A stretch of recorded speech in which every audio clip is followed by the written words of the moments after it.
언제 제도 변화가 크게 있었는지를 알 수가 있어요. 왜냐하면 기존 건 안 건드리고 변경시키니까 변경시켰을 때의 산식이 바뀌어서 더해진 형태로 들어가 있죠. 그래서 98년까지 동일하게 돼 있다가 99년부터 수식이 바뀌어요. 그래서 바뀌는 부분을 보면 조금 이따 설명을 하겠지만 앞에 2.4 곱해져 있던 게 1.8로 바뀌었고요. 그리고 A 더하기 0.75 곱하기 B였는데 요걸 A 더하기 B로 바꿨어요. 그 의미가 뭔지는 조금 이따 설명을 해볼게요. 그리고 여기 보시면 P1 나누기 P인데 이건 기본적으로 P는 이 사람이 가입한 기간이고 그리고 요 해당 기간에 속하는 그 기간이 P1이에요. 그러니까 이게 가중치로 처리됐다고 생각하시면 돼요. 그렇죠? 그러니까 뒤에 여기 P2 나누기 P가 한 게 또 요 기간의 가중치라고 생각하시면 되죠. 그렇죠? 그래서 그렇게 됐었고 그 다음에 2008년에 또 크게 변화가 한 번 있어요. 그러니까 실제로 큰 변화가 99년에 들어오고 2008년에 들어온 거예요. 실제로는. 그래서 2008년에 제도 변화가 실제로 2028년까지 어떻게 바꿀 거다라고 얘기를 했고 그 이후에는 이렇게 유지된다라고 얘기를 한 거예요. 그래서 지금 요 산식에서 실제적으로는 크게 2번 변화가 돼 있었어요. 그래서 요 안에 것들 숫자를 좀 들여다 봅시다. 그래서 지금 아주 간략히 설명을 했지만 맨 앞에 곱해져 있는 상수가 있어요. 요 상수가 2.4였다가 1.8이었다가 지금 2008년도 개혁을 하고서는 어떻게 하냐면 1.5로 바꾸고 그 이후에 0.015씩 매년 감소를 시켜서 2018년 이후에는 1.2로 간다. 이게 지금 기본적인 그 맨 앞에 있는 상수가 변화한 거예요. 그리고 이 상수는 그냥 수식적으로 생각할 때 곱해져 있는 숫자니까 이 숫자가 클수록 급여액이 크겠죠. 그래서 이 급여액이 이렇게 낮춰졌다는 이야기는 뭘 의미하냐 하면 급여의 규모 자체를 낮추려는 거예요. 그러면 요 상수값을 낮춰요. 그래서 지금 지속적으로 낮춰온 거죠. 2.4에서 1.8 나중에는 점차적으로 낮춰서 1.2까지 낮추고 그거는 우리가 소득 대체율이라는 것이 있는데 소득 대체율을 우리가 처음에 시작할 때는 70%부터 시작했어요. 그 사람이 받는 평균 소득을 얻는 국민 연금 가입자가 퇴직한 이후에 연금을 받았을 때 자신의 소득의 70%를 보장해주는 형태였어요. 근데 그게 물론 그게 급여인데 급여가 고급여라면 부담을 고부담으로 하면 됐는데 어떻게 된 거냐 하면 부담은 저부담으로 하고 급여는 높게 해놓은 거예요. 70%를 해놨죠. 그러니까 그게 지속 가능하지 않다는 걸 금방 깨달았어요. 맨 처음에 도입할 때는 국민들을 설득해야 되니까 이렇게 설득을 했는데 그 이후에 고령화도 급속하게 진행되는 게 확인이 되고 경제 성장률도 떨어지고 출산율도 떨어지고 이런 것들을 반영을 하니까 이게 도저히 지속 가능하지 않으니까 이걸 낮추는 거죠. 그래서 소득 대체율을 지속적으로 낮추고 있어요. 70%였다 60%였다가 점점 낮춰서 실제로 2028년 이후에는 40%로 가요. 지금. 그래서 지금 우리가 저번 시간에도 한번 이야기를 했지만 저부담 고급여가 불가능하면 어때야 되냐면 급여를 낮추든지 부담을 올리든지 해야 돼요. 근데 부담을 올리는 거는 아주 거의 잘 못했어요. 그리고 급여를 낮추는 형태로 지금 제도 개혁을 하고 있다 이렇게 생각하시면 돼요. 그래서 맨 앞에 있는 상수는 기본적으로 소득 대체율이라고 생각하시면 돼요.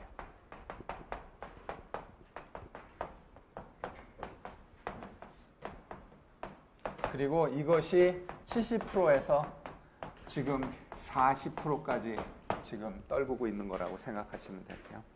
두 번째, 요게 이제 그 밑에 바로 소득 대체율 계산돼서 나와 있는 게 바로 있고요.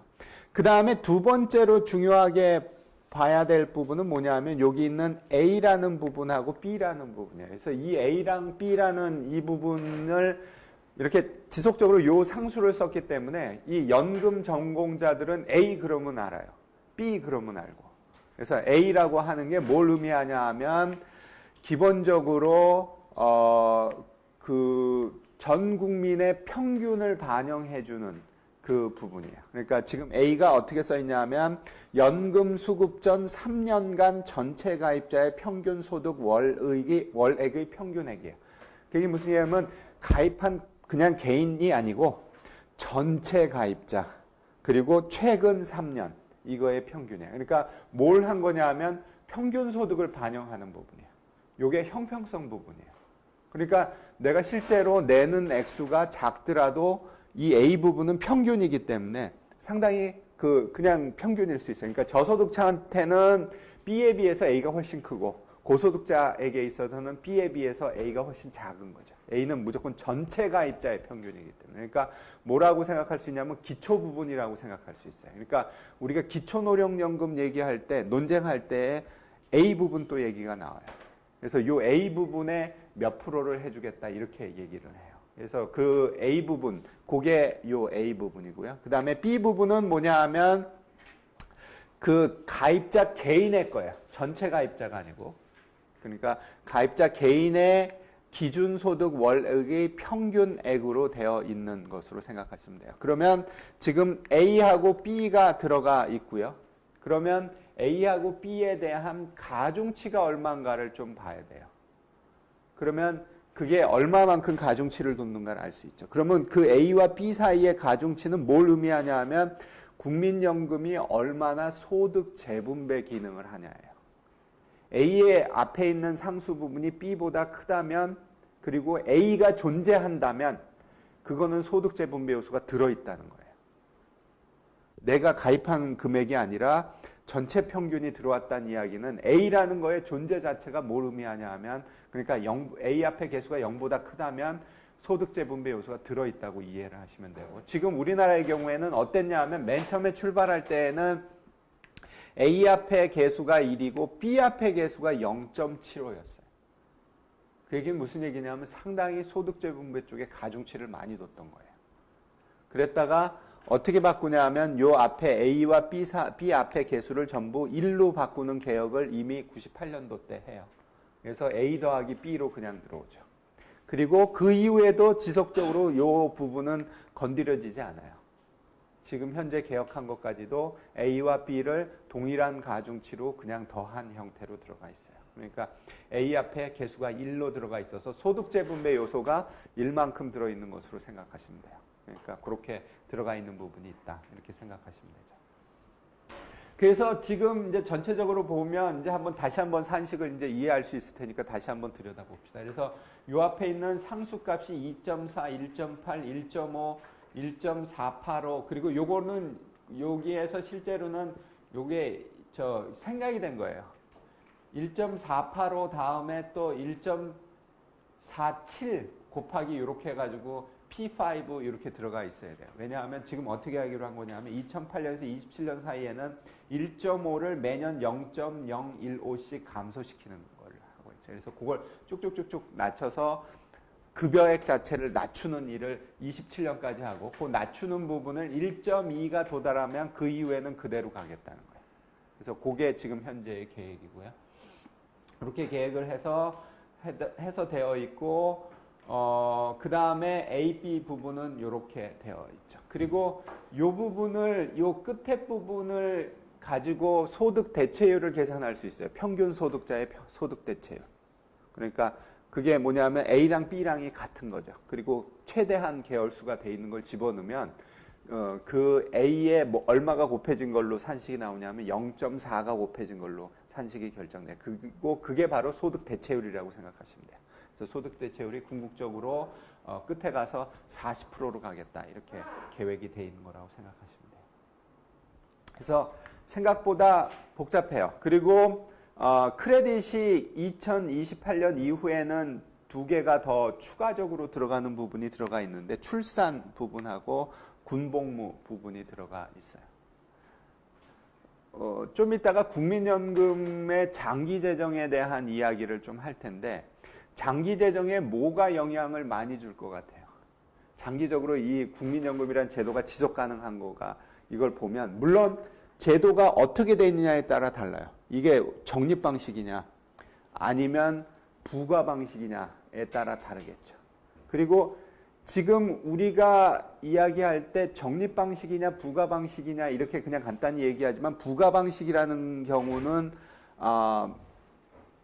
많은 경우에 어디로 많이 가 있냐면 민영화가 있는 경우에 부과 방식이 많아요. 제가 거꾸로 얘기했네요. 민영화가 가 있는 경우에 완전 적립 방정식을 하는 게 좀 있어요. 제가 지금 친구들 혼란시켰으니까 이미 먼저 정리를 하고 갑시다.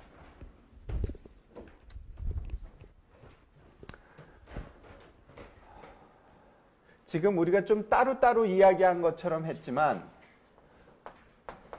완전 적립 방식이라고 이야기하는 제도는 뭘 하는 거냐면 자기가 부어서 자기가 부은 돈을 가지고 그대로 자기가 가져간다는 뜻으로 이해할 수 있어요. 완전 적립 방식은.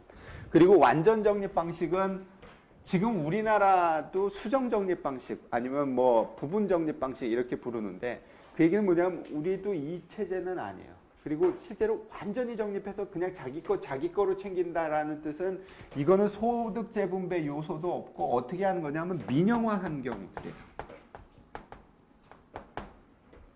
그리고 이거는 민영화한 경우들이고 이 경우는 어떻게 해서 또 우리가 저번에 얘기한 것처럼 확정 기여형, 확정 급여형 이런 이야기를 했을 때 이건 뭐랑 또 매치가 되냐 하면 확정 기여형이라고 생각할 수 있어요. 그래서 이런 방식으로 아예 가고 있는 나라들이 있어요.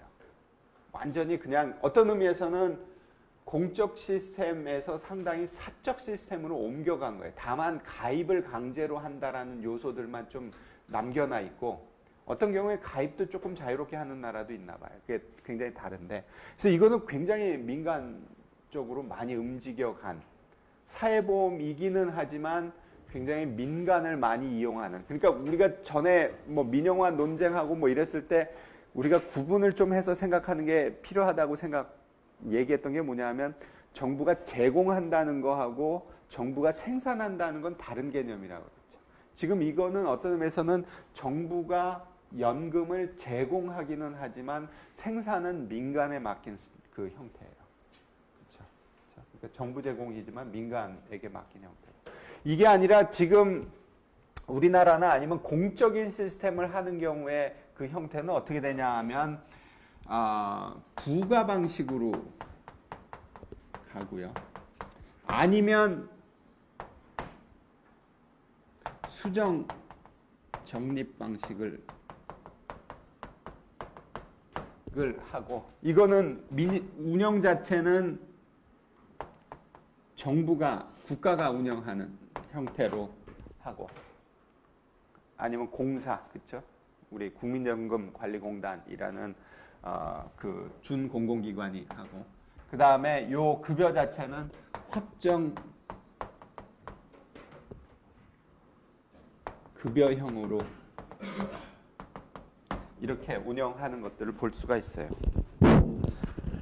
그렇죠? 그래서 이렇게 어떤 의미에서는 이렇게 크게 두 가지가 지금 현실에 존재하는 것으로 보여요. 그리고 지금 우리나라의 경우에는 수정 적립 방식으로 가고 있는데 과연 이거를 나중에 뭐 재정을 보겠지만 2060년 되면 고갈된다고 하는데 고갈된 이후에는 어떻게 갈 거냐? 그러면 지금 현재의 공공 시스템을 완전히 유지한다면 공공이 생산하는 시스템을 완전히 유지한다면 어때야 되냐면 부가 방식으로 갈 수밖에 없어요. 그 경우에는 세대 간의 불평등 문제도 굉장히 크게 생길 거고 뭐 이런 부분들이 있어서 이걸 어떻게 할 거냐 그러면 저는 연금 전문가는 아니에요. 근데 우리가 이렇게 도식화 시켜놓고 머릿속으로 생각하면 갈 수 있는 방법은 이렇게 부가 방식으로 가는 방법이 있고요. 이거를 이렇게 가는 방법도 있어요. 완전 적립 방식으로 가서 중간에 민영화하는 방법도 있고 아니면 제3의 방법은 진짜 완전 적립 방식인데 국가가 여전히 하는 것도 저는 가능할 수 있다고 생각해요. 국민적으로 합의만 도출한다면 부담을 올리든지 급여를 낮추든지. 근데 급여는 지금 현재는 너무 낮춰놓은 상태예요. 그러니까 지금 4.5 내는 거를 예를 들어서 7 정도까지 올려가지고 조금 그래도 노후 생활에 보장할 수 있는 수준이 될 수 있는 정도. 뭐 예를 들어서 지금 소득으로 한 160, 70만 원 정도가 갈 수 있게끔 만드는 제도를 만든다면 그러면 그리고 운영은 저 국민연금관리공단이 계속하고 아마 그런 시스템도 가능할 것 같아요. 그러니까 과연 우리가 미래에 어떻게 갈 건가 뭐 이런 것들을 친구들이 이렇게 논쟁들이 국민연금에 대해서 실제로 그 친구들 삶에도 굉장히 큰 영향을 주는 제도예요. 그러니까 고민을 한다면 이런 요소들을 파악을 하고 좀 정확하게 이거를 논쟁을 하고 그래야 될 거라고 생각이 들어요. 그래서 이렇게 지금 제도가 돼 있다 이렇게 이야기를 해봅시다. 제가 슬라이드 하나를 또 중간에 하나를 넣어놓은 게 있는데 지금 설명한 거랑 좀 연관돼서 지금 한번 이야기를 해봅시다. 그래서 제가 자료는 국민연금 재정추계위원회라는 게 작동을 해요. 5년에 한 번씩. 그래서 이거를 엄밀하게 계산을 해가지고 하고 추계위원회가 추계를 하면 제도개선위원회가 그걸 받아서 제도를 어떻게 바꿀 건가 바꿔요. 그래서 99년 그때 바꿨고 2008년 바꾼 거예요. 근데 요번에는 뭐 별로 안 바꾸는 것 같아요. 그래서 아무튼 그렇게 바꾸는데 요게 그 2013년 3월 문건이에요. 그래서 그 문건 중에서 제가 뭐 이렇게 몇 개 조금 카피해 놨는데 그래서 지금 부가 방식이라고 우리가 지금 페이 에즈 고 시스템에서 미국, 영국 이런 쪽의 시스템들이 대부분 선진국인데 결국은 부가 방식 국가가 하고 확정급여형인데 어떻게 되는 거냐 하면 결국은 적립 방식으로 시작했다가 안 되겠네 그러고선 그냥 넘어간 그러한 경우예요. 그래서 그렇게 되어 있어서 당해년도 연금급여 지출액은 가입자로부터 징수한 기여금이나 세금 수입의 합계를 가지고 그냥 써버리는 거죠. 우리가 저번 시간에 그림에서 봤었죠. 다음 세대들이 내고 있는 거를 지금 현재 은퇴한 세대들이 그냥 받아서 가는 시스템. 그래서 부가 방식으로 되어 있는 형태가 되어 있다.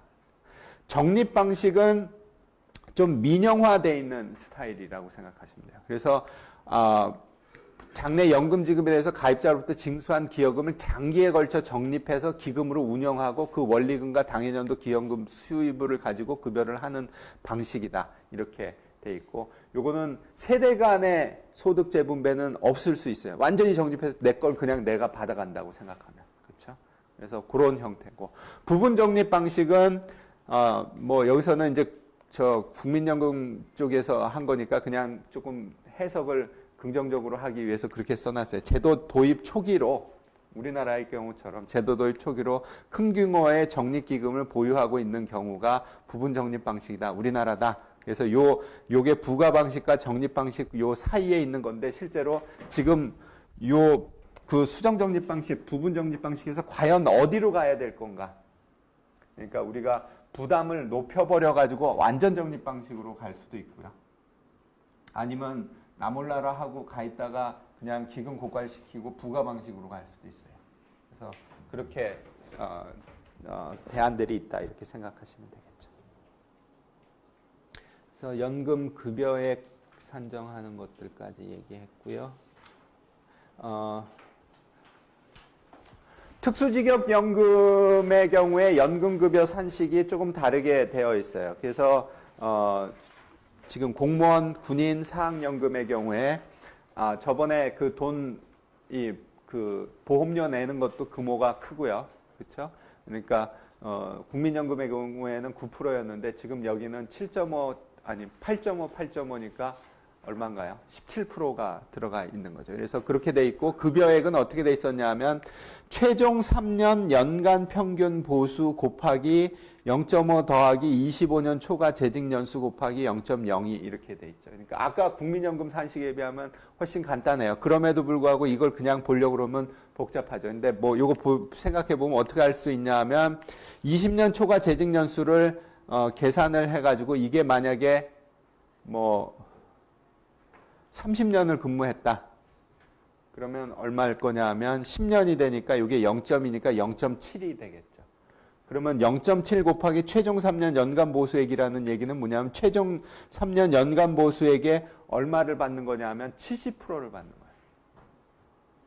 그러면 소득 대체율로 따지면 70% 훨씬 넘겠죠. 왜냐하면 지금 요 기준 금액은 최종 3년은 뭐냐 하면 자기가 보통 월급이 올라가는 거라고 생각하면 그러면 굉장히 소득 대체율이 높은 형태예요. 그러니까 만약에 교수를 한다, 공무원을 한다 그러면 30년 근무할 가능성 많아요. 그렇죠? 30년 가까이. 저는 못해요. 저는 좀 늦게 와서 30년은 안 되지만 아무튼 간에 그래서 이게 굉장히 어떤 의미에서는 급여액이 크게 산정돼 있어요.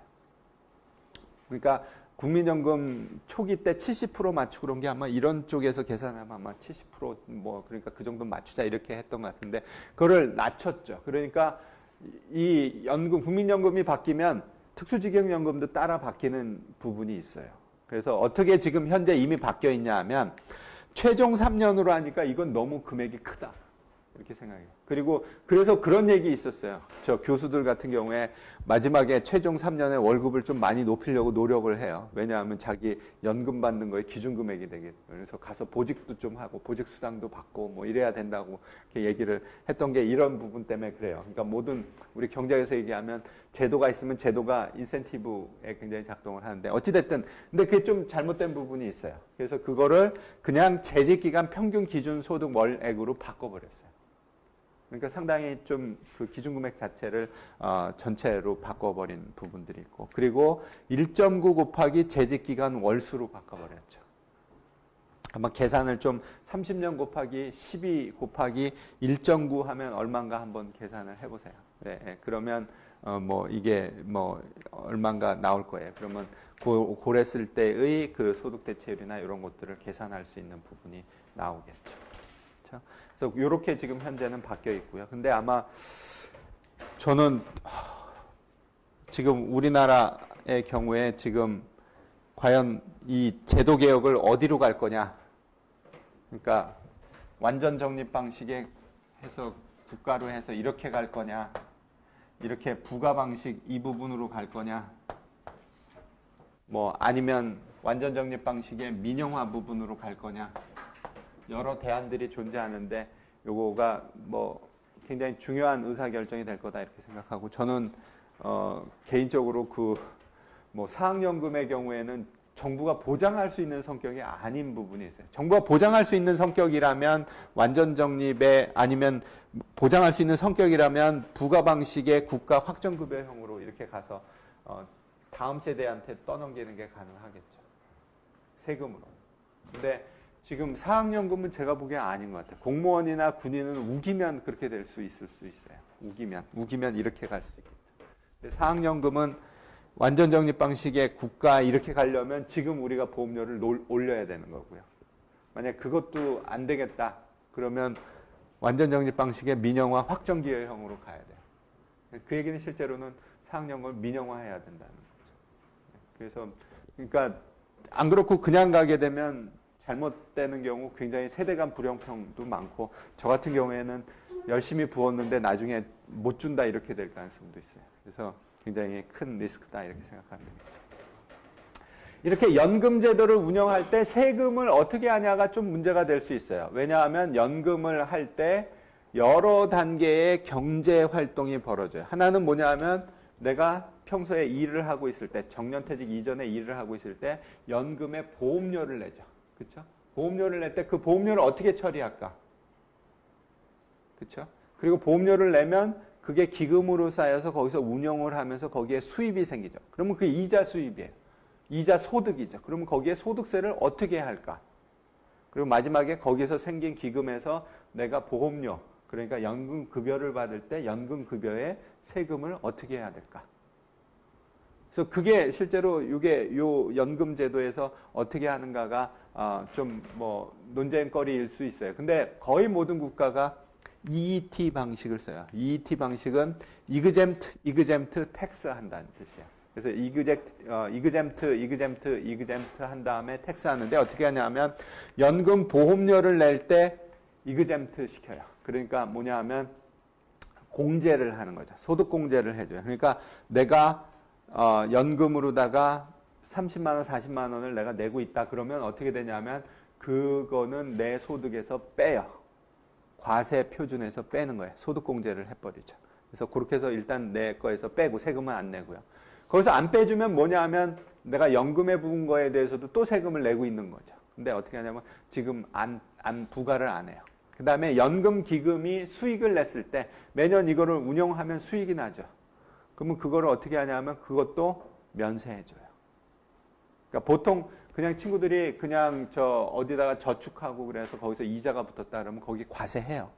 그러니까 지금 이것도 어떤 의미에서는 저축한 거에서 저 이자 붙은 거니까 과세해야 된다 이렇게 생각할 수도 있지만 이거는 과세를 안 해요. 그래서 뭐냐면 어떤 의미에서는 연금에 대해서 정부가 세금 제도를 가지고 좀 연금을 많이 가입하도록 유도하고 있다고 생각해도 돼요. 왜냐하면 중간에 이자 생기는 것도 소득인데 그거를 안 하니까. 그러니까 맨 처음에 거 안 하는 거에다가 나중에 과세한다. 그러면 이거는 맞을 수 있는 것 같은데 중간에 생긴 거에 대해서 과세를 안 해요. 그러니까 과세를 안 하니까 그게 이연시키는 거죠.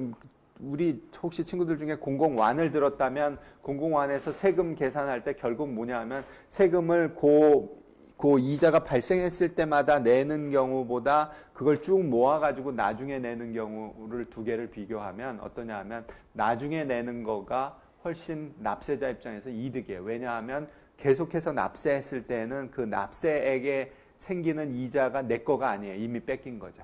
근데 이거를 이연시킨 다음에 납세를 하게 되면 거기서 세금 냈었을 부분에 대해서 생긴 이자는 내 거가 되는 거예요. 그래서 그거 부분을 또다시 정부하고 나누는 꼴이 되는 거죠. 이연을 시키는 거는. 그래서 지금 이렇게 하는 게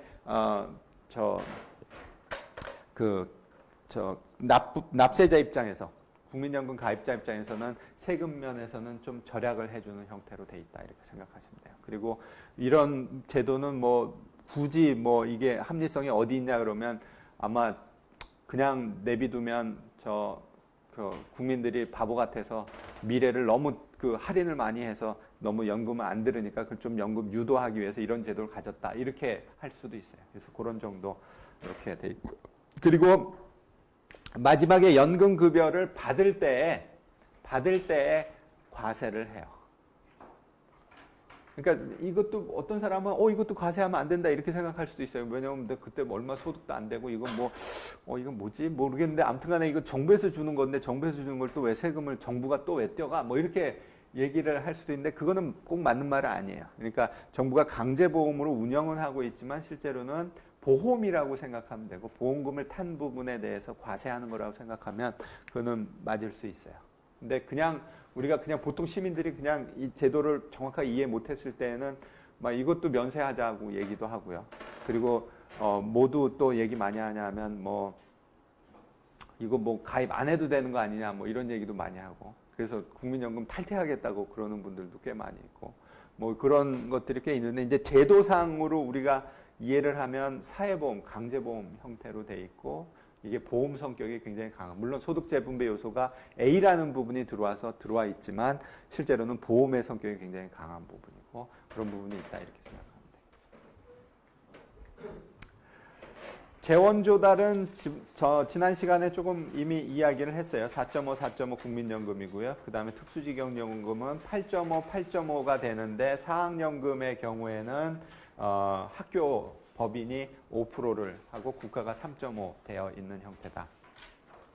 그래서 지금 보험료 우리나라의 경우 국민연금으로 매년 들어오는 금액이 한 25조 이 정도 돼요. 그래서 25조 정도 되고요. 그러니까 GDP 대비 2% 정도 되고요.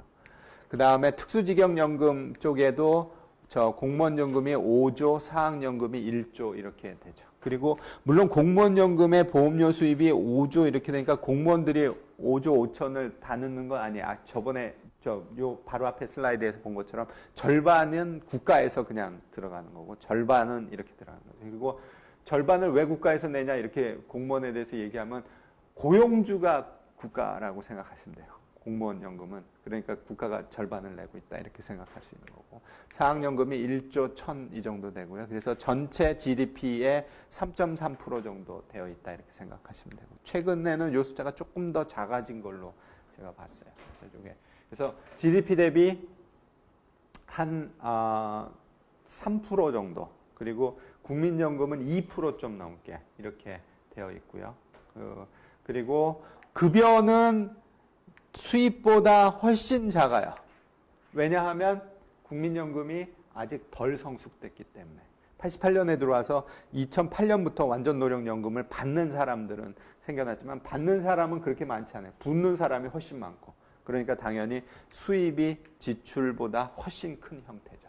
그래서 우리가 통합재정수지 계산할 때에는 국민연금을 포함해서 하는데 통합재정수지는 흑자예요.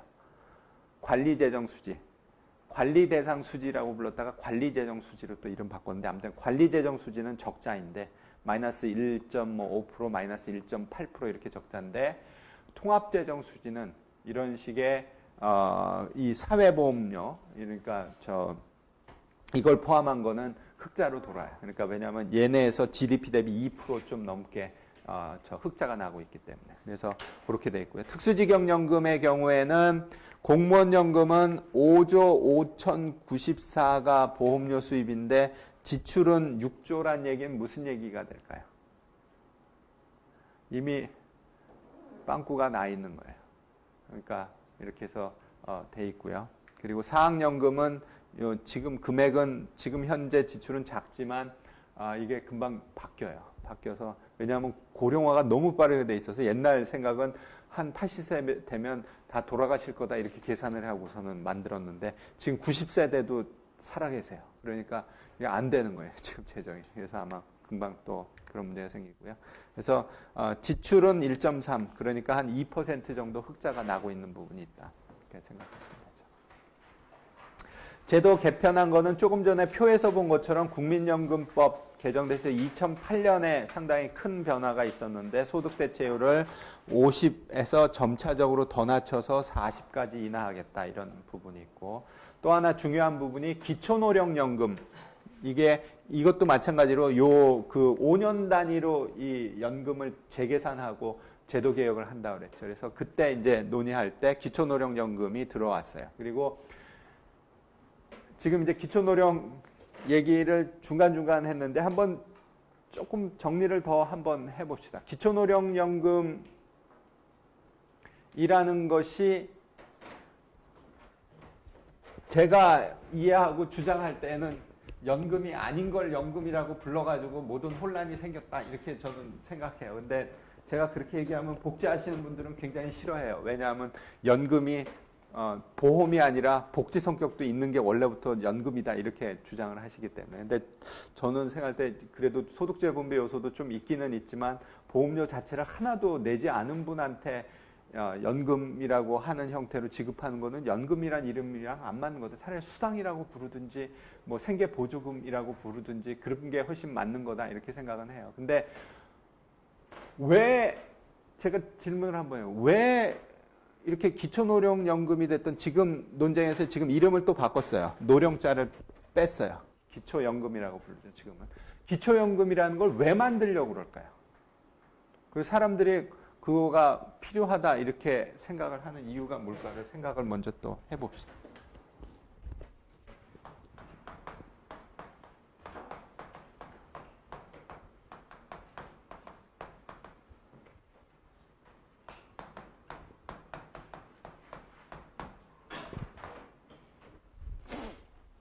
그래서 뭐 첫 번째는 이게 연금이다 이렇게 얘기를 하는데 저는 아니다라고 생각하는 거예요. 이거 연금 아니다.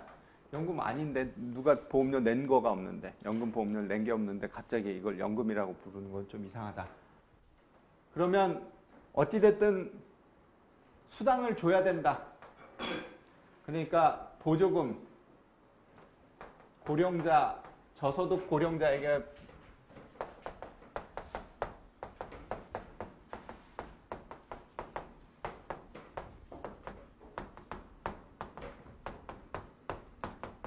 보조금을 지급해야 된다라는 거에 근거는 뭐가 있을까요?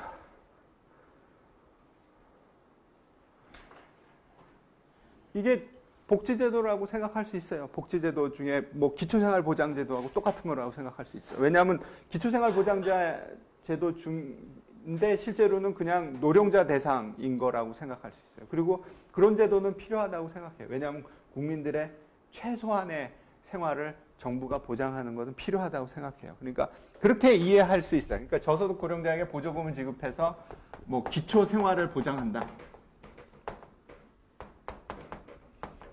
그 근거는 저는 맞다고 생각해요. 그러니까 그리고 이제 뭐 엊그제도 뭐 폐지 줍는 노인 뭐 이런 뭐 기사 나오고 그랬던데 이제 그런 부분들이 굉장히 이제 뭐 고쳐야 되는 거예요. 그러니까 그 부분에 우리가 이제 정부가 생활 보장할 수 있도록 들어가는 거는 필요하다고 생각해요. 그러니까 그런 부분들이 분명히, 그리고 저는 그거를 위해서는 오히려 이렇게 얇게 쫙 가는 걸 오히려 줄이는 게 저는 맞다고 생각하는 사람이에요. 그러니까 20만 원씩 전 국민한테 줄 돈이 있으면 차라리 그거를 뭐 그냥 우리 단순 계산한다면 50%한테는 40만 원 줄 수 있는 거예요. 그렇죠? 그냥 그 돈을 한다면.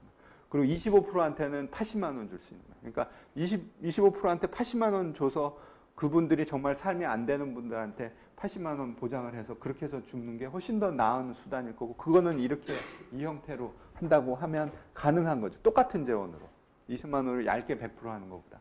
그래서 그 의미도 있고요. 근데 또 다른 거를 대기도 해요. 뭐가 있냐면, 이분들이 만약에 국민연금이 일찍부터 있었다면 어땠을까요? 아주 전부터 있어가지고 잘 해서 했다면 지금 노인분 중에 그래도 그거에 가입하고 뭐 이렇게 해서 받았을 수 있을 수 있어요. 근데 그거를 못 받은 거죠. 그러니까 저는 어떻게 생각하면 정부가 제도를 너무 늦게 만들었다. 사회보험제도를 너무 늦게 만든 죄가 있는 거다. 이렇게 주장할 수도 있어요. 그러니까 뭐 연금, 공적 연금 제도 도입이 늦어진 부분으로 이분들이 굉장히 힘들게 살고 있는 거다. 이렇게 주장할 수도 있어요.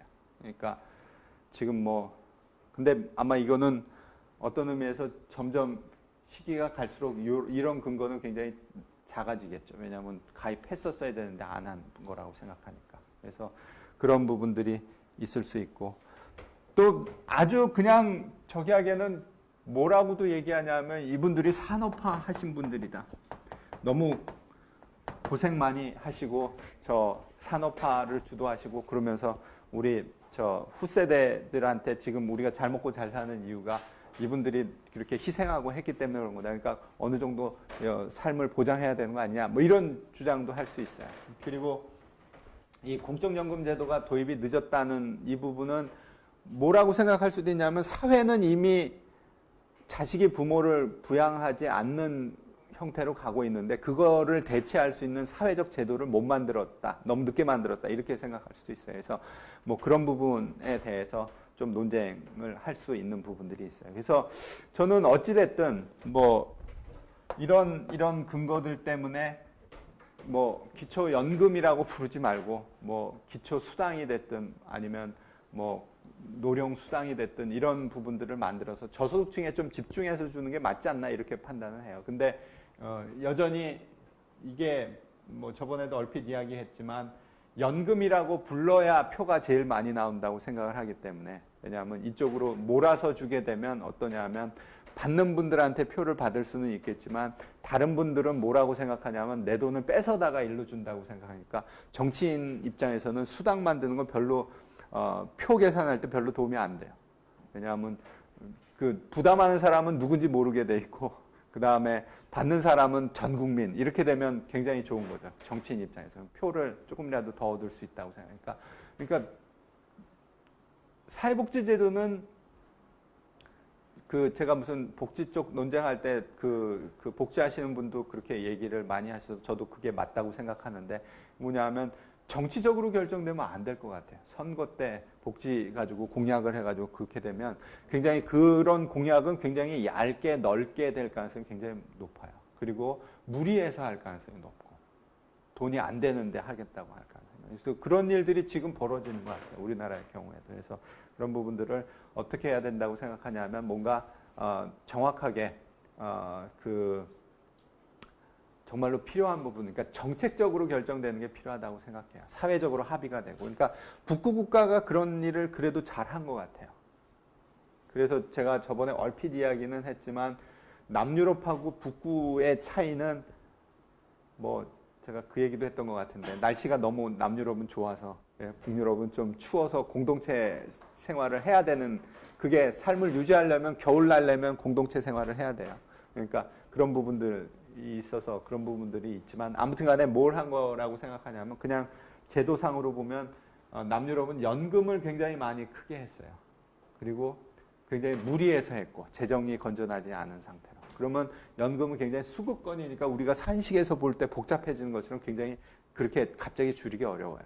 근데 북구는 사회 서비스나 아니면 뭐 그 공적 부조나 이런 부분들을 또 많이 했기 때문에 그 부분은 필요하다면 줄일 수 있는 부분이 있고 줄이면서 뭔가를 잘 하게 되면 전체적으로 또 잘 돌아갈 수 있게 하는 부분들도 있어요. 물론 피해보는 분들은 당연히 있겠지만 그래서 그런 부분들이 좀 잘 돼야 되는 부분이 있다 이렇게 생각하죠. 그래서 지금 기초연금은 현재 나와 있는 안은 70% 노인에게 월 10에서 20만 원 차등 지급하고 국민연금하고 수급하는 내용을 연계하는 거죠. 그러니까 국민연금하고 완전히 붙인 건 아니에요. 그래서 지금 뭐 이야기 나오는 거로는 그러니까 국민연금에 가입한 연수를 고려해서 지금 기초연금 지급하는 액수를 결정하게 되고 그렇게 되면 이 국민연금 쪽에 가입한 사람 중에 일부는 기초연금을 못 받게 되면 그냥 전체 그 국민연금 받는 돈, 기초연금 받는 돈 이렇게 해가지고 계산해서 해보면 약간 손해 볼 수도 있다. 뭐 이런 이야기들도 좀 나와요. 근데 아무튼간에 그런 저는 논쟁 자체가 맨 처음 장명부터 그리고 정치적으로 표를 얻기 위해서 제도를 만들다 보니까 생긴 오해고 잘못된 부분이라고 생각해요. 그러니까 실제로는 아주 깨끗하게 그러니까 선거 있기 전에 지금쯤 많이 바꿔야 될 것 같아요. 저는 뭐 여전히 기초노령연금이라는 이름 띄었으면 좋겠다는 생각을 해요. 근데 뭐 아무튼간에 친구들이 판단을 좀 뭐 생각해보고 그런 것들을 해보면 될 것 같아요. 그래서 지금 현실에 있는 연금 제도들을 쭉 한번 좀 봤고요. 조금 있다가 경제행위에 대한 영향 지금 이거를 저 사항에서 보고 다시 한번 돌아가서 재정 장기 전망 같은 거 한 것들 좀 이야기를 할 텐데 연금이라는 게 중요하다고 우리가 맨 처음에 이 11장을 시작하면서 한 게 뭐냐 하면 굉장히 큰 규모고 경제 행위에 굉장히 큰 영향을 주는 거다 이 얘기를 했었죠. 그래서 경제 행위에 영향을 주는데 가장 중요한 부분이 뭐냐 하면 이게 저축이니까 강제 저축 부분에 대한 부분들 그리고 은퇴에 대해서 의사결정을 할 때 굉장히 큰 영향을 줘요. 그러니까 내가 은퇴했을 때 소득이 없는 거하고 은퇴했을 때 연금을 받는 거하고 굉장히 다르기 때문에 연금 제도가 정착되게 되면 은퇴하는 게 아주 그러니까 굉장히 많이 하는 이러한 부분이 있다고 이야기하죠. 그리고 뭐 제가 이야기를 듣기로는 은퇴라는 제도가 생긴 지 얼마 안 됐대요. 인간에게. 그전에는 죽을 때까지 일하다가 죽었는데 실제로는 지금은 은퇴라는 의미가 굉장히 크죠. 내가 65세 이후에는 그냥 저 연금 뭐 월 얼마 받고 내가 따로 일 안 해도 돼? 뭐 이러면 굉장히 나한테는 큰 사건이에요. 그렇죠? 그러니까 친구들도 만약에 정년퇴직하고 그러니까. 근데 그런 은퇴라는 제도가 생긴 지가 실제로는 얼마 안 된 거예요. 그러니까 복지제도가 생긴 이후에 실제로 은퇴라는 제도가 생겼다고 생각하시면 돼요. 그래서 아마 옛날에는 은퇴가 있을 수도 있겠네요. 그러니까 자식이 다 봉양하는 단계로 넘어가면 그게 은퇴일 수 있는데 어찌됐든 그렇게 돼 있죠. 그래서 연금이 먼저 저축에 어떤 영향을 주는가라는 것을 이야기를 좀 해봅시다. 그래서 공적연금이 저축에 어떻게 영향을 주는가를 이론적으로 접근을 할 텐데 당연히 그 이론은 뭘 쓸 거냐 하면 생애주기 이론 쓸 거야. 라이프 사이클. 그러니까 뭐 라이프 사이클이라는 거는 뭐 그렇게 큰 이야기라고 생각하시지 말고 우리가 뭘 하냐면 소비 의사결정을 할 때 뭘 하냐면 내가 지금 현기뿐만 아니라 미래에 각 시점에 얼마를 할 건가. 그래서 미래 생애에 있어서 내 소비를 한꺼번에 내가 합리적으로 의사결정을 한다. 그런 모형을 가져오면 그러면 현재 소비, 미래 소비가 나올 거고 현재 소득, 미래 소득이 주어져 있다면 저축량이 아니면 대출량이 결정될 거니까 그게 바로 중요한 저축 모형이다. 이렇게 생각을 하시면 되겠죠. 그리고 그렇게 했을 때 공적연금이 들어오게 되면 이 저축에 영향을 줄 수 있는 효과가 세 가지가 있어요. 그러니까 세 가지 경로를 통해서 공적연금이 들어오게 되면 공적연금이 뭘 한 거냐 하면 사적 저축을 대체하는 효과가 있죠. 원래 제가 연금이 없다면 내가 저축할 액수가 있었을 거예요. 내가 굉장히 합리적인 사람이라면 어떻게 할 거냐면 내가 정년퇴직을 언제 하지? 그 이후에 내가 몇 년을 살 거지? 그때 몇 년 살 때 뭐 1년에 한 얼마쯤 쓸 거지? 그러면 그 사이에 이자가 얼마나 붙지? 그러면 그걸 다 계산하면 내가 계산할 수 있어요. 그러면 물론 어렵겠지만 불확실성이 꽤 많지만 그렇지만 그걸 계산하면 내가 저축을 얼마를 해야 될지 의사결정을 할 수 있어요. 그러면 그게 이제 연금이 없었을 때, 공적연금이 없을 때의 내 저축액인데 공적연금이 들어온다면 내가 어떻게 행동할 건가? 아마도 내가 그냥 했을 저축에서 얼마간을 줄일 가능성이 있죠. 그걸 그대로 줄일 건지 아니면 뭐 그거보다 더 줄일 수도 있어요. 제 생각에. 왜냐하면 이게 훨씬 그 위험을 분산시켜서 딱 내가 연금 이거를 받을 수 있다라는 부분이 굉장히 강하기 때문에 내가 위험 기피적이라면 연금이 지금 사적 자산 가진 것보다 오히려 제가 생각할 때 나보고 판단하라 그러면 이게 더 안전한 자산이고 더 뭐냐면 실제로 저 동등 가치는 훨씬 더 클 가능성이 있다고 저는 생각을 해요. 그러면 아마 더 줄였을 수도 있어요. 민간. 아니면 내가 연금을 못 믿겠다. 어쩔 수 없어서 하긴 하는데 지금 사학연금처럼 망할 가능성도 있다. 이렇게 생각하면 그러면 민간저축은 오히려 더 느릴 수도 있죠. 그런 식으로 민간 저축이라는 걸 근거로 한 자산과 공적연금이라는 것을 근거로 한 자산이 이렇게 대체하는 부분이 있는데 얼마만큼 구축할 것인가는 상당히 여러 가지 요소가 들어간다. 이렇게 생각하면 되죠. 그래서 이게 이제 자산 대체 효과가 첫 번째 이야기고 두 번째 그 공적연금이 저축에 미칠 수 있는 영향은 은퇴 시점을 바꾼다고 그랬죠. 조금 이따 다시 한번 좀 보겠지만 은퇴 시점을 바꿔요. 연금이 없었다면 은퇴를 안 했을 가능성이 많아요. 사람들이. 인간 이걸 보면 저축을 연금이 없었다면 아마 일을 계속했을 가능성이 크죠. 그래서 은퇴를 조금 더 빨리 한다. 연금 때문에. 그러면 저축을 어떻게 해야 될까? 은퇴를 좀 더 빨리 한다. 그러면 저축을 은퇴한 이후 기간이 기니까 더 많이 해야 될 수도 있어요. 예, 그런 부분들 이야기할 거고 뒤에서 슬라이드에서 다시 한번 이야기할게요. 그 다음에 유산상속 효과라 그래서 이거는 뭐 생각하는 거냐면 부가 방식으로 돼 있다. 그래서 내가 연금을 내가 나중에 가서 받을 건데 불쌍하게도 내 자식 세대들이 어떻게 하냐면 내 연금을 세금으로 내고 있다 이렇게 생각하면 굉장히 내가 착한 세대라면 어떻게 할 거냐면 유산을 좀 더 많이 남길 가능성이 있죠. 그렇죠? 그래서 그렇게 될 가능성이 있어요. 그래서 그런 부분에 대한 이야기들 이렇게 이야기를 해봅시다.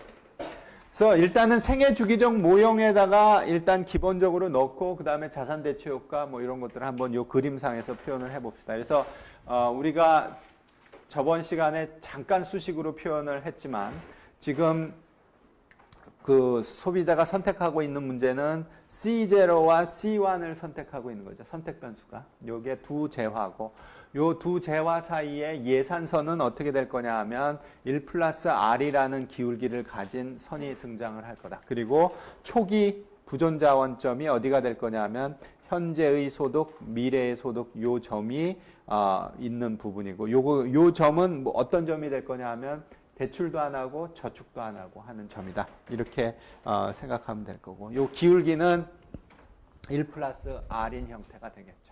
그래서 지금 어떻게 될 거냐 하면 이렇게 사람들이 최적점을 선택할 거예요.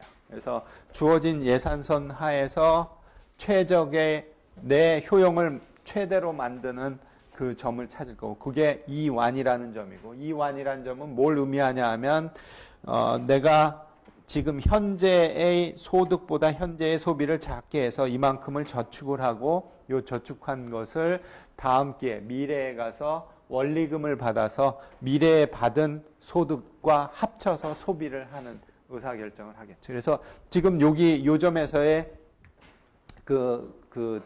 이 부분은 뭐냐면 요게 저축, 그 다음에 여기 요만큼이 원리금, 그리고 요게 미래 소비, 이렇게 생각하면 되겠죠. 그래서 이렇게 의사결정이 돼 있어요.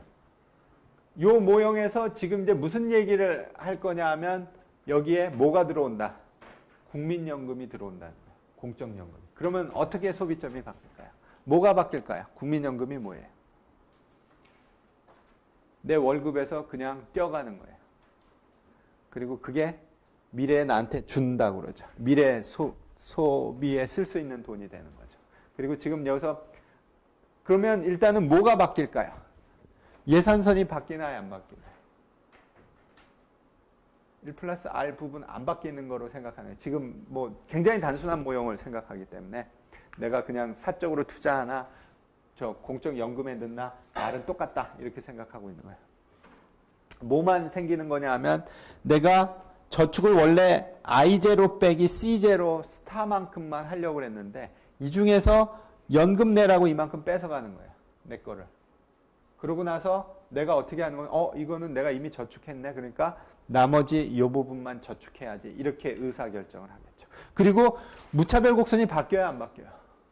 안 바뀌어요. 그러니까 그 얘기는 무슨 얘기냐면 요 소비점 2와는 그대로 있는 거예요. 그래 놓고 요 안에서 뭐만 바뀔 거냐 하면 자산을 내가 그냥 민간의 저축으로 두던 거를 일부를 공적으로 뺏기는 부분만 등장을 하는 거예요.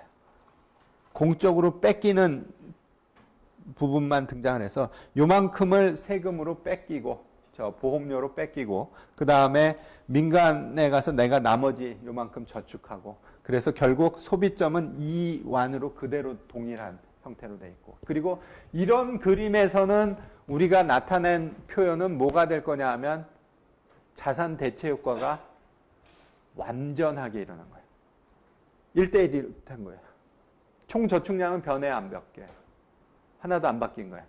그러니까 연금을 통해서 하는 공적 저축 더하기 내가 민간에서 하는 저축량을 합치면 그 총 저축량은 그대로 동일해요.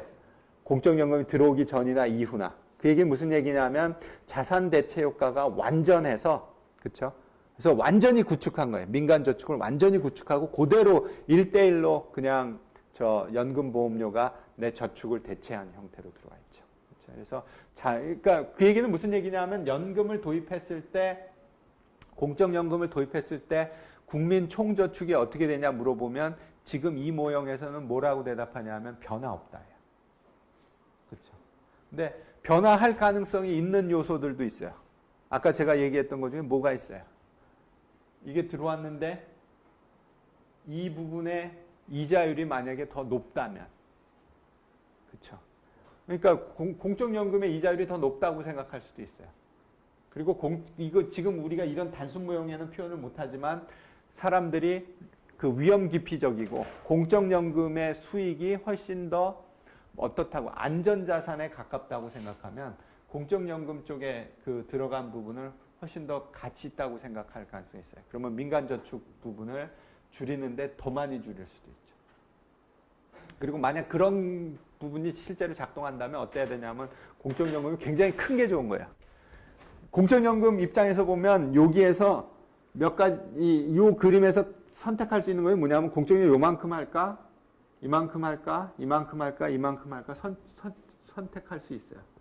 그리고 그걸 선택할 때 만약 이 모형을 그대로 믿고 있다면 총저축은 하나도 안 바뀌는 거예요. 그렇죠? 그러니까 그렇게 생각을 하면 되겠죠.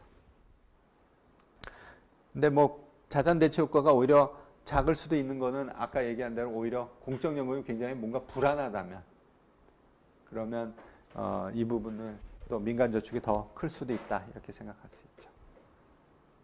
그래서 저축의 그 지금 이렇게 자산 대체 효과만 보게 되면 이런 식의 아주 간단한 모형에서는 100% 대체 그냥 100% 구축 크라우드아웃 시키는 부분이고요. 그거 말고 또 다른 부분들이 있을 수 있는데 두 가지 효과가 더 공적연금이 저축에 자산 대체 효과 경로가 아닌 다른 경로를 통해서 미치는 부분인데 하나는 뭐냐면 은퇴 효과예요. 공적연금이 뭘 유발한다? 조기 은퇴를 유발한다. 공적연금이라는 제도가 있으면 실제로 제가 그냥 생각하면 내가 한 75세까지는 일할 수 있을 것 같은데 정년퇴직하지 말고 그냥 일할까? 근데 일을 하려고 그러는데 일을 하면 어떻게 되냐 하면 그 혹시 연금제도 정확하게 아세요? 저 정년퇴직한 이후에 우리가 제가 알기로는 교수 그 사학연금의 경우에는 월 한 300 좀 안 되는 금액으로 알고 있어요. 그러니까 월 300보다 안 되는 금액을 번다면 어떻게 되냐 하면 그냥 그거를 그대로 두고 연금을 또 줘요. 근데 그거보다 넘어가게 되면 어떻게 하냐면 그 사람의 소득에 비례해서 연금액을 깎아버려요. 그러니까 그 얘기는 무슨 얘기냐면 내가 굳이 일을 많이 할 필요 없어요. 내가 사학연금을 받고 있다면 많이 할 필요가 없어요. 그리고 월급을 많이 받아도 소용이 없어요. 왜냐하면 연금 받는 액수가 줄기 때문에. 그 제도를 학교에서 알면 어떻게 하면 돼요? 정년퇴직한 분 중에 굉장히 좋은 분 와서 강의도 하시고 연구하세요 이렇게 하려고 그러는데 월급을 얼마로 할까요? 그 수준에 맞춰요. 그보다 더 줘봐야 그분한테도 별 도움이 안 되니까. 그래서 그게 대략 아마 제가 알기로 300 정도 돼요. 그러면 정년퇴임 하신 아주 뭐 교육 능력이 좋거나 연구 능력이 좋으신 분들을 모셔올 때 월 300 정도 드리면 고마워 하시면서 오세요. 왜냐면 그보다 더 받으면 자기 연금 받는 액이 줄기 때문에. 그래서 그래 뭐 괜찮아요 뭐 이렇게 하고 오세요. 그러니까 지금 현재 그렇게 돼 있으니까. 근데 그게 만약에 완전히 그냥 뭐 내가 얻는 돈만큼 연금을 깎는다. 그리고 그렇게 할 근거도 있어요. 왜냐하면 연금은 뭐기 때문에? 보험이기 때문에. 보험금을 주는 이유가 뭐냐면 이 사람이 노후에 일을 안 해서 소득이 없어서 생활을 못할 수 있기 때문에 그걸 방지하기 위해서 돈을 주는 거니까 이 사람이 다른 소득이 있다면 보험금을 안 줘도 되는 사건이라고 생각할 수도 있어요. 그래서 실제로는 어떻게 되냐 하면 국민연금을 부부가 다 가입하고 있다가 부부가 동시에 국민연금을 받을 때 어떻게 해요? 이게 저축이라고 생각하면 어때야 돼요? 둘 다 받아야 돼요. 근데 이게 보험이라고 생각하면 어때야 돼요? 좀 깎아도 돼요. 실제로 우리나라에서 깎아요. 부부가 둘 다 받으면.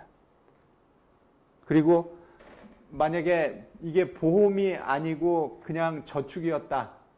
이렇게 하면은 이 사람이 근데 그건 말이 안 되네. 아무튼 간에 그래서 보험적인 요소들이 많이 들어가 있어요. 그리고 어떤 경우에는 이 보험적인 요소 때문에 사람들이 뭐라 그러면 이거 이상하다 이렇게 생각하는 부분들도 있어요. 그러니까 둘이 가입했을 때 부부가 동시에 받을 때 깎는 걸 보면 왜 깎냐 이거 내가 한 저축인데 왜 깎고 이렇게 주장하실 수 있는데 그거는 보험이라는 성격 때문에 깎는 거라고 생각하실 수 있어요. 그래서 어찌됐든 그렇게 해서 은퇴를 조기에 하게 만들 가능성이 있어요. 그러니까 왜냐하면 내가 은퇴를 해야 내가 저 연금 급여를 받을 테니까. 그래서 일찍 하고. 그러면 그거를 대비해서 저축이 증대되는 부분이 있고. 유산 상속 효과라고 그래서 뭐 공적연금 제도가 부가 방식으로 된다면 공적연금 제도를 하는데 정말로 완전 적립 방식으로 한다면 이 세대 간의 소득 이전은 없으니까 이런 효과는 없겠지만 만약에 부가 방식이 섞여 있는 형태로 해서 공적연금을 운용을 한다면 어떻게 될 거냐면 내가 굉장히 착한 사람이라면 어떨 거냐면 내 자식 세대들이 고생해서 나를 지금 먹여 살리고 있게 되는구나라는 걸 내가 미리 알고 있어요. 그러면 경제학은 굉장히 다 모든 걸 알고 있다고 생각하고 합리적으로 판단한다고 생각하죠. 그러면 합리적으로 판단은 어때야 되냐 하면 이 자식 세대한테 내 자산을 이전시켜 주는 게 맞아요. 왜냐하면 이 자식 세대가 나한테 지금 자산을 이전시켜주고 있으니까. 그래서 뭐냐면 내 효용함수에 내 자식에 대한 유틸리티도 내 효용함수 안에 있다고 생각하면 어떻게 할 거냐 하면 유산 상속을 좀 더 해야 되는 부분이 생기겠죠. 그래서 유산을 좀 더 많이 해야 되고 유산을 좀 더 많이 남기려면 저축을 늘려야 돼요. 그러니까 지금 자산대체 효과에 의해서는 공적연금이 저축을 줄이는 거고 조기 은퇴 때문에 좀 더 느리고 그리고 유산 효과에서 좀 더 느리고 이렇게 되는 부분들이 있다. 그러니까 그걸 얼마만큼 과연 민간저축을 구축하게 될까. 그러니까 그냥 자산 대체 모형은 100%. 근데 저 은퇴 효과나 유산 효과 때문에 100%는 아니고 좀 아래로 내려올 가능성이 있겠죠. 그래서 어찌됐든 경제학에서 많이 얘기하는 것처럼 다른 분야에서도 많이 나온 것처럼 이론적으로는 정확하게 모르겠다. 그러니까 우리가 실증 분석을 하자 이렇게 또다시 들어와요. 그래서 자산 대체 효과 부분 감소, 은퇴와 유산 상속은 증가하는 부분이 등장할 거고 그래서 이거를 실증 분석을 해보면 어떤 식으로 등장을 하냐 하면 개인 저축이 한 60%쯤 감소하는 거로 추정을 해놨어요. 그러니까 60%니까 100이 아니라 자산 대체 효과는 완전하다면 100일 텐데 그게 아니라 다른 은퇴 효과나 유산 상속 효과가 들어오고 또는 그 연금 연금이라는 부분이 좀 불안하게 생각하는 부분도 있을 수 있고, 그렇죠? 그러면 그 부분이 더 크다면 이렇게 감소하는 부분으로 등장하겠죠. 감소하는데 이렇게 되겠죠. 민간 저축을 오히려 증가시킨다 이렇게 결론을 실증 분석 결과를 내놓은 사람도 있고요. 아주 크게 감소시킨다 이렇게 하는 사람도 있고, 한 60% 감소시킨다 이렇게 하는 부분들도 있고. 그래서 실증 분석한 것들을 보면 뭐 불행히도 굉장히 애매하게 결과들이 나온 경우들이 꽤 많이 있다. 그리고 지금 이것도 그런 형태로 나와 있다고 생각하시면 되겠죠.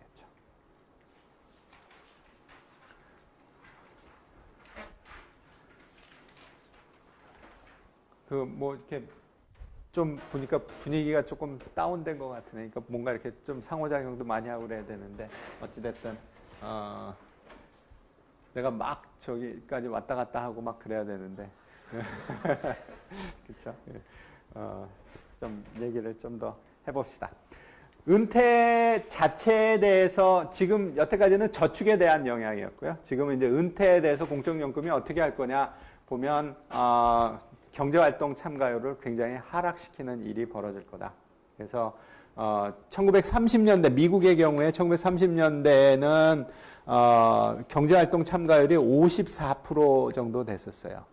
그러니까 그러다가 연금제도가 제대로 되고 30몇 년도에 도입됐다 그러죠. 그래가지고 연금제도가 제대로 되고 나면 경제활동 참가율이 어떻게 될 거라고 예상이 돼요. 안 해도 돼요. 그러니까 17% 이렇게 떨어져 있죠. 얼마 전에 그 OECD 국가의 뭐 노인들의 그 경제활동 참가율을 국제적으로 비교한 그래프를 본 적이 있어요. 거기 1등이 어딜까요? 우리나라예요. 우리나라 노인이 지금 현재 굉장히 불쌍한 세대예요. 왜냐하면 연금을 받는 노인이 그렇게 많지 않아요. 커버되어 있는 부분이. 그러니까 그분들은 어때야 되냐 하면 일을 할 수밖에 없어요. 그러니까 연금제도가 노동시장 참가에 굉장히 큰 영향을 줘요, 실제로. 그러니까 우리나라의 경우에는 노인들이 굉장히 일을 많이 하는데 그 이유가 뭐냐 하면 연금을 못 받고 있어서 그렇다고 얘기해도 맞아요. 예, 그래서 지금 현재는 저 OECD 국가에서 노인의 그 노동시장 참가율, 경제활동 참가율이 제일 높은, 제가 본 데이터는 고용률이었어요. 고용률이 제일 높은 나라가 우리나라예요. 그래서 뭐 그 얘기는 거꾸로 얘기하면 무슨 얘기냐면 공적연금이 조기 은퇴를 유발한다 이렇게 얘기할 수 있는 거죠. 아주 명확해요. 실제로 아주 뚜렷하게 등장해요. 그런데 이제 이론적으로 할 때는 뭐 어떤 영향을 미치는가 뭐 이런 것들을 해보면 이게 뭐 이쪽 방향으로 영향 주는 부분도 있고 저쪽 방향으로 영향 주는 부분들도 있어서 이론적으로는 불명확하다 이렇게 이야기를 하지만 실증 분석 같은 것들을 해보면 특히 국제 비교를 해보면 어떻게 되냐 하면 이 연금이라는 것이 존재하는 경우에 퇴직을 빨리 한다, 일을 안 하는다 이런 거는 아주 명확해요.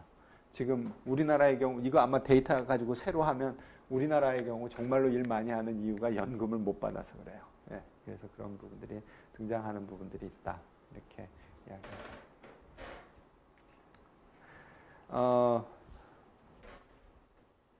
그래서 요 이론적인 거 이야기를 하고요. 그게 4절까지 했던 부분이고 5절은 공적연금의 장기재정 문제라는 것들을 이야기를 하는데 그래서 미국 이야기만 조금 들어있는데 제가 일부러 우리나라 거 지금 아까 보여드렸던 그 자료 똑같은 출처예요. 올해 3월 달에 새로 계산한 그러니까 우리 국민연금의 장기 재정에 대한 문건이에요. 그래서 요거를 한번 설명을 좀 해볼게요. 그래서 인터넷 찾아보면 금방 찾으실 수 있을 거예요. 국민연금 재정 추계위원회 뭐 장기 재정 전망 아니면 국민연금 장기 재정 전망 치시면 금방 찾을 수 있는 문건이에요. 그래서 올해 요거를 이제 했고 요거를 이제 가지고 뭘 하냐 하면 출산, 경제 성장률, 그다음에 지금 요거 보험료, 보험금 수준 뭐 이런 것들을 다 계산을 해서 모형을 만들어요. 가지고 그걸 가지고 정교하게 국민연금 이거에 수입이 얼마나 되고 기금에서 운용해서 들어오는 수입, 보험료 수입이 얼마나 되고 지출 부분, 보험금이 얼마나 되고 뭐 이런 것들을 다 계산을 해서 장기적으로 얼마나 될 건가 추정을 해요. 그래서 이거를 70년, 향후 70년에 대해서 추정을 하는데, 그래서 현행 제도를 유지할 때 지금 이게 추계 결과예요. 우리나라 장기 재정 부분에서 2043년까지 적립기금, 국민연금 적립기금이 계속 증가해가지고 최대 적립금이 얼마까지 가냐 하면 2,500조까지 간대요. 우리나라 지금 GDP가 1,200조니까 200%, GDP의 2배 정도 수준까지 기금 하나가 그걸 가지고 있는 거예요. 아주 큰 거라고 생각하세요. 아주 비현실적으로 큰 돈이에요. 아주 정말로 큰 돈이에요. 그 돈을 갖게끔 되어 있고요. 그래서 굉장히 너무 많이 돈을 붓고 있는 거 아닌가 이렇게 걱정이 될 수 있는데 실제로는 아니에요. 이게 2044년부터 수지 적자가 발생하죠. 그러니까 이게 기금은 스탁이고 거기에 들어가는 플로우가 수입과 지출이 있는 거죠. 그래서 수입 지출에서 요게 흑자니까 계속 늘고 있다가 그 다음에 2043년 이후에는 준다는 얘기는 뭐냐면 플로우가 마이너스로 된다는 거죠. 그래서 2044년부터 수지 적자가 발생을 해서 2060년 되면 기금이 소진된대요. 금방 탔어요. 16년 만에 정점 갔다가 16년 만에 이제 빵으로 간다는 뜻이에요. 소진된다는 얘기는 제로로 간다는 뜻이에요. 그러면 지금 현재 제도를 그대로 유지했을 때 2060년 이후에는 어떤 방법밖에 없다는 거예요. 세금으로 걷어서 주는 방법밖에 없어요. 법적으로. 그러면 세대 간의 형평성 문제가 무지무지 심각할 수 있어요. 그렇죠. 그래서 그러면 어찌됐든 아니면 그냥 모르겠다 그러고 여러 방법인데 하나는 국민연금을 파산시키는 거죠. 그 다음에 또 다른 방법은 그냥 세금 걷어다가 그냥 주는 방법이에요. 근데 아마 그래서 이거를 최대한 늦춰야 되는 부분들이 있고요. 최대한 늦출 수 있는 방법은 물론 급여액을 낮추거나 부담금을 올리는 거예요. 그래서 그렇게 제도 개혁을 해야 되고 그걸 위해서 매 5년마다 이렇게 새로 계산해요. 근데 올해는 아무것도 안 하는 것 같은데 그 이유는 2060년은 아직 너무 멀다고 생각하는 것 같아요. 그런데 아마 다다음번쯤에는 또 한 번 또 개혁할 가능성이 있겠죠. 그리고 이게 실제로는 좀 좋아질 수 있는 부분들이 있을 수 있는 게 뭐냐 하면 만약에 저출산 문제가 좋아지면 국민연금 재정은 좋아질까요? 나쁠까요? 아기가 늘어나면 출산율이 올라가면 국민연금은 좋아져요. 왜냐하면 보험료를 내는 사람들이 많기 때문에 보험금을 지금 문제는 뭐냐면 보험금을 타는 사람이 너무 많은 거예요. 보험료를 내는 사람에 비해서 이때 가면 저출산 고령화 때문에 그 문제를 해결할 수 있는 문제는 어떻게 하면 되냐면 보험료 내는 사람이 많으면 돼요. 그래서 실제로는 굉장히 중요한 정책이 출산율을 올리는 부분이에요. 그래서 재정 전망을 이렇게 해보면 지금 이게 3차였어요. 2013년에 한 게 3차, 그 2차가 2007년에 한 거고 1차가 2002년에 한 거죠. 그런 식으로 이제 매 5년마다 이렇게 추계를 하는데 3차에서 해가지고 최대 적립 규모가 이만큼이고 수지 적자가 2040년 그리고 적립금이 적자로 되는 해가 2060년이죠. 정부 공식 문건이라서 굉장히 순화된 표현이 돼 있어요. 적립금 보유 기간 이렇게 해서 2060년에 써 있는데 뒤집으면 무슨 얘기냐면 적립금이 빵으로 되는 해가 2060년이라는 뜻이에요. 그러니까 우리가 정확하게 쓰면 이렇게 써요. 적립금 고갈 연도 이렇게 써야 되는데 그 표현을 쓰기 싫은 거예요, 이 사람들은. 그래서 적립금 보유 기간이라고 굉장히 순화된 표현을 썼지만, 그러니까 아무튼 2060년이고요. 우리나라만 이렇게 돼 있는 건 아니에요. 실제로 미국의 경우에도 지금 굉장히 적자가 날 것으로 예상되어 있고요. 그래서 이러한 장기 재정 문제를 보려고 하면 아주 간단한 수식으로 생각을 해보면 지금 여기 있는 수식을 그냥 간단하게만 봐봅시다. 그래서 지금 B라는 게 뭐냐 하면 보험금이에요. 급여 형태. 보험금은 얼마를 주냐 하면 지금 요거는 부가 형태라고 생각하시면 되고요. 그래서 지금 요 NW는 지금 현재 보험료를 납부하고 있는 사람 수고, 그 다음에 NB는 지금 보험료를 받고 있는 사람이라고 생각하시면 돼요. 그렇죠? 그래서 잠깐만요. 거꾸로 됐나? 급여. 잠깐만요. 급여 총액. 보험료 총액. 맞아요. 그러니까 지금 일하고 있는 사람들의 숫자 곱하기 임금률 곱하기 보험료. 그렇죠? 그러면 그게 보험 수입이야. 지금 여기서 표현하고 있는 거는 부가 형식이에요. 어떤 의미? 부가 형식으로 되어 있을 때 지금 보험료를 받고 있는 게 뭐냐 하면 일하고 있는 사람들의 임금 곱하기 지금 보험료율이겠죠. 그래서 그렇게 받은 거를 그냥 지금 몇 명이 은퇴해서 보험금을 받고 있는 사람들 수로 나누면 그러면 이게 평균 보험금이 되겠죠. 연금급여가 되겠죠. 그래서 이렇게 형태가 될 거고 그 이야기는 무슨 얘기냐면 거꾸로 보험료를 얼마나 받아야 될 건가를 계산을 해보면 그거는 요 위에 있는 수식을 다시 한번 이렇게 표현을 해보면 지금 그 보험금 급여를 지금 소득에 대비해서 계산한 거. 이게 소득 대체율이라고 생각할 수 있어요. 소득 대체율이고 그 다음에 여기 있는 이 부분은 지금 은퇴자로 연금 수급자 나누기 지금 일하고 있는 사람 이렇게 생각할 수 있죠. 그러면 지금 저 산식은 아주 간단한 산식인데 그리고 뭐를 가정하고 있는 거라고 생각하시냐 하면 부가 방식이에요.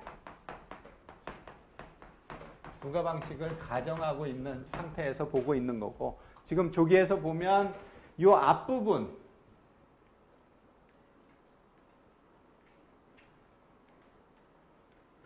이 앞부분은 부양비라고 생각할 수 있어요. 그러니까 지금 부양하는 비가 얼마나 되는가. 그러니까 지금 이거는 인구 구조랑 굉장히 관련이 있죠. 그래서 아까 제가 좀 전에 얘기한 것처럼 저출산 문제 해결하면 상당히 재정 문제가 완화된다. 국민연금 재정 문제가 완화되는데 이 부분을 떨굴 거기 때문에 그래요. 그래서 그 부분이 있고 또 하나는 뒤에 부분 임금 대체율 부분이에요. 그래서 실제로 보험 급여하고 실제로 임금 수준하고를 어떻게 할 거냐. 소득 대체율을 우리가 70, 60, 50, 40까지 떨구고 있는 게 이 부분을 좀 줄이는 부분이라고 생각할 수 있어요. 그래서 이렇게 이야기를 합시다. 그래서 오늘은 여기까지 합시다. 그래서 일단